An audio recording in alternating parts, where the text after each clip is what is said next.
All right, this is Openstax U.S. History, Chapter 3, Section 4, the impact of colonization. So in this section, we're going to look very broadly at the impact that colonization had on both the Americas and Europe. But one important point to make here was that all colonial societies were not created equally. And I want to use two different social pyramids to explain that point. Recall that a social pyramid is a visualization of how societies, or in this case, colonial societies, are created. And it generally shows you two things. One, those people who have the most power and influence are typically located at the top of the pyramid, but also to demonstrate the number of individuals that fall into various social classes. So here we're just going to look at the societies that were created in New Spain and compare that to what we might call the plantation societies. This would be places like the Caribbean, the sugar plantations, but also the Chesapeake, or places like Virginia and Maryland. So we'll go ahead and put, or actually, no, let's do this. Southern English colonies. So while we can broadly say that there were impacts that colonizations had, not all colonial societies were created equal. So for example, in New Spain, for the most part, classes were separated into primarily, we'll say, four different categories, right? Four different categories. And for the Spanish, what was instrumental really was bloodline. And that was how much Spanish blood does one have? So, for example, those who are at the very top of Spanish society, those that held the most economic power, those that were legally favored in the law, those that had political positions, they were almost entirely full-blooded Spanish. So we might say, we'll say full-blooded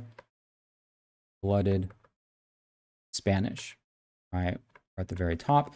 And generally speaking, we're also the fewest in numbers. So, the area of this pyramid would be the smallest out of everything.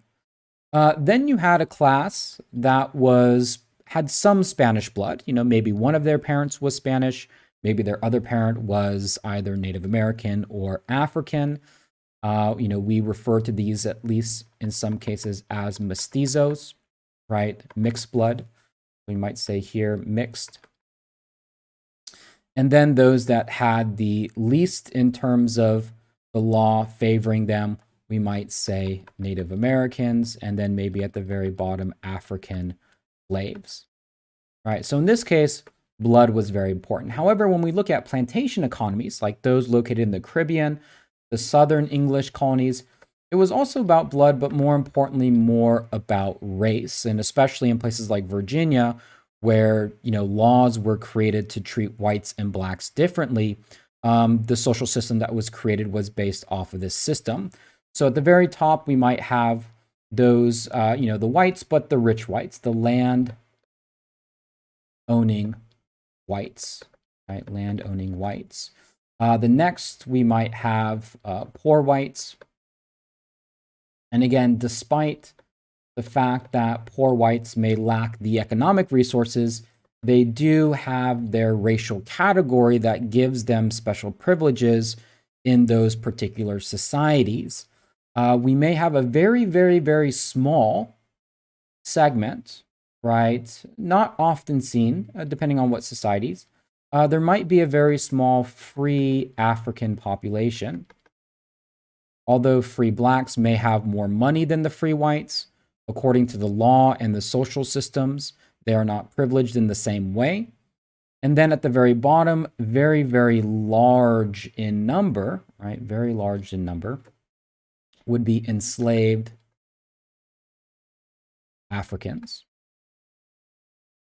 Generally, in these plantation economies, it tends not to be a very large native population. This has more to do with the fact that they're oriented more towards money rather than something like conversion in the case of New Spain. Recall that for the Spanish, Native Americans were seen as potential Catholics and integrated into Spanish society, especially in the English colonies. Native Americans are mostly sought are viewed as being different, viewed as being savages, viewed as being non-Christian, and really there to be expelled rather than converted and integrated. And so there doesn't tend to be a large Native American class in English colonies or in the Caribbean colonies of sugar plantations. So that's just sort of one important thing to take note of, is that yes, while we can make broad generalizations about the impact of colonization, not all societies or colonial societies are created equally. And of course, there are varying degrees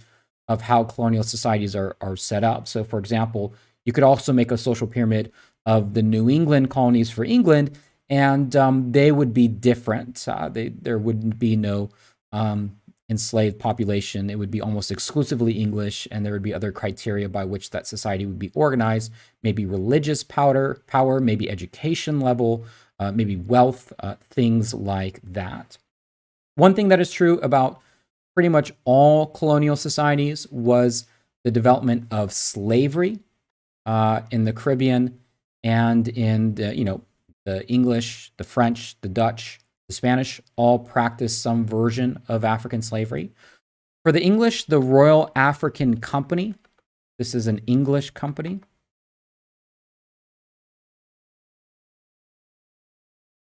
began importing slaves from Africa in the late 1600s and onto the 1700s and the 1800s. They were given a monopoly by the English government. A monopoly is the right to no competition. In other words, when it came to the slave trade, the Royal African Company of England, there was no other English company that could legally engage in the slave trade. Now, the English had to compete with the Dutch and the Portuguese and the Spanish, but they didn't have to have any domestic competition, right? Right to no competition, maybe we'll say domestically. And for the most part, when we refer to or talk about the development of the African and Atlantic slave trade in the 1500s, it was Portugal. Portugal was really the first country to begin establishing trading posts in Western Africa and brought the first African slaves. In the 1600s, the Dutch, who became really the commercial leaders of the world, and joint stock companies like the Dutch West India Company brought over slaves.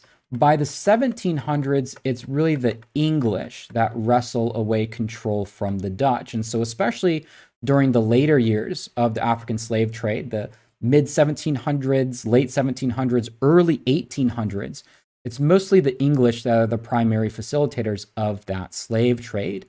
Now, one thing that happened or changed in the institution of slavery when it was brought to the New World were the types of people who were slaves and the conditions of slavery. Now, there are two sort of things that we have already established.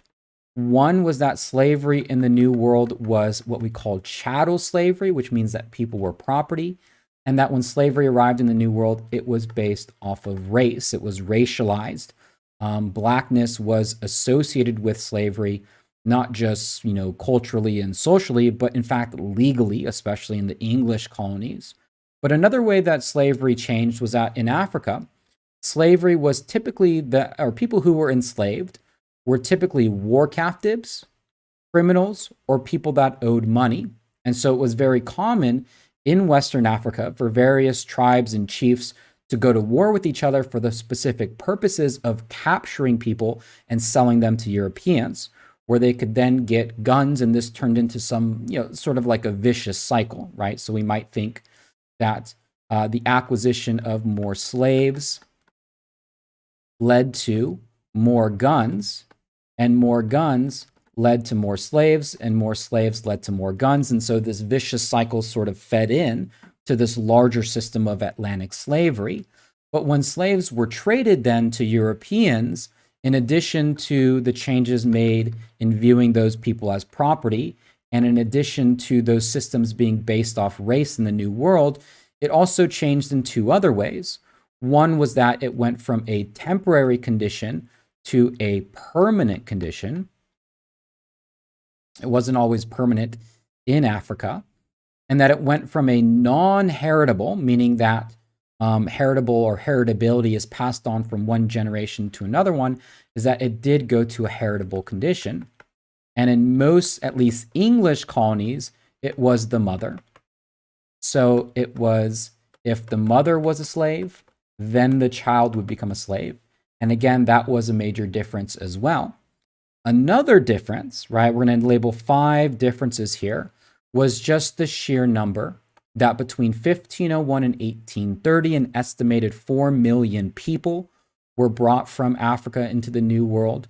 This was far more, the scale was far larger than really slavery had been practiced up until that point, at least in Africa at that particular time. So we might also say that the sheer number of slaves, the number was much, we'll just say much bigger. And one of the reasons for that was because slavery in Africa was mostly done as a sort of local servant type of level.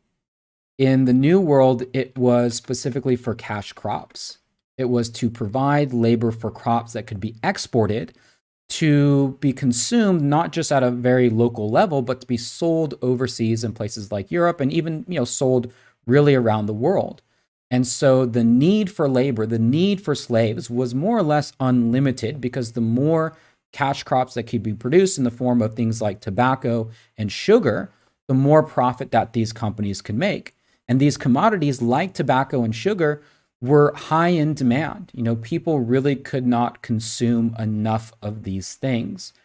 And so again, in terms of what are the differences or what sort of changes to slavery is felt in the New World, we want to take note of number 1, chattel slavery, number 2, race-based slavery, number 3, permanent slavery, number 4, slavery as a heritable condition, and number 5, just the sheer scale and number of people who were enslaved following the development of Atlantic slavery. A good term to be familiar with, the middle passage. The middle passage is described in your book as the hellish, and hellish is a good term. Trip from Africa to the New World, or to the Americas. In fact, it was so hellish that it's estimated that maybe anywhere between 15 or 25% of slaves died even before reaching the New World. And that's not to account for the hellish conditions that awaited them, mostly on sugar plantations in the Caribbean. Slaves resisted at every single avenue of the slave trade. When arriving in the New World, some escaped slaves established maroon communities. A maroon community is a community created by escaped slaves.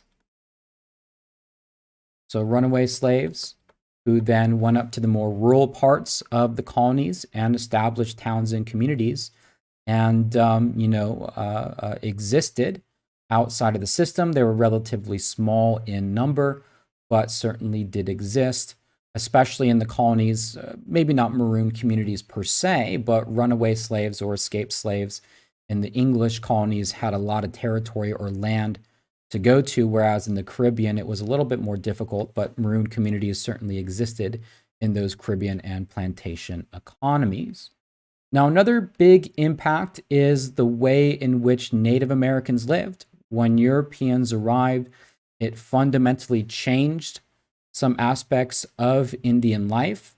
Probably a good example is the arrival of European goods, things like textiles, metals like iron, which were not available in the New World before Europeans. So weapons that were made or tools that were made out of rock or wood or stone of that sorts or clay were replaced with metal. So metal silverware, metal weapons, metal tools, and also muskets, right? If you're not familiar, a musket is a gun. And those guns allowed Native Americans to hunt more effectively, but also go to war more effectively. Things like textiles, you can see an image here. There's a Native American man who is showing you some of the textiles or tools that were used by Europeans. One consequence of this was to change the way that Native American economies work. So, for example, wampum, these are Native American beads. They could be used as jewelry or money. That with the introduction of something like iron, it led to more or increased production of these things. So Native Americans adopted European goods pretty quickly, especially when you look at their interactions with groups like the French and the Dutch, in which they gave things like furs and in return received European goods. We could also say that something like the, Christianity was also something that was introduced to Native Americans, especially in the Spanish and French colonies. But European goods is a good example of the way that Indians' lives changed after colonization. But this is also true, for example, of Europeans as well. And, a good example, we'll just kind of move down here real quick, is the introduction of new crops of the New World like tobacco and chocolate. Those things were not in Europe or really in the Old World at the time. These were only plants that grew in the Americas. And Europeans, whereas they didn't smoke tobacco before, adopted things like tobacco and it became associated with a, European way of life. Other impacts included changes to the environment. In the previous section, we had talked about the beaver wars and how really tribes like the Algonquian and the Iroquois competed over natural resources like the beaver in an effort to try to accumulate and acquire more European goods. And this had a consequence of overhunting. I mean, in many places, the beaver went extinct. Now, instead of utilizing resources like beaver and other animals to just hunt what you need, it was this arms race of trying to hunt more and more and more just simply for the accumulation of goods. Another thing that Europeans brought, or another impact that Europeans had on the environment, was private property. Specifically the setting up of things like fences.